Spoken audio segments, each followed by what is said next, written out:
Idol, anong best advice para mawala ang belly fat? Kasi kahit anong diet, fasting, calorie deficit ko, hindi ako napayat. Mahal, parang may problema doon sa tanong na yan. Ano?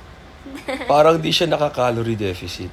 Parang may mali. Parang wag na tayong Maglokohan. diba? O aminin mo sa sarili mo, hindi ka naka-calorie deficit. Kasi kung naka-calorie deficit ka, kahit di ka mag-fasting, di ka mag-workout, papayat ka.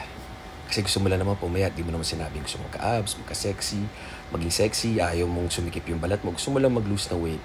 Ano talaga yan? Calorie deficit. Yun lang talaga guys eh. Diba? May mga ano na tayo, tools na tayo, may mga Google, marami ng paraan para malaman kung gusto. Kung ayaw, maraming palusot. So, ganun lang yun. Pag di tayo napayat, kulang pa yung calorie deficit. Pag nag-workout tayo, kulang pa yung workout natin. Sabihin, mas marami pa yung kain natin. Wala, there's no other way but the truth. The truth hurts. Tama kayo, mali ako. I'm not. Your doctor, do what works for you.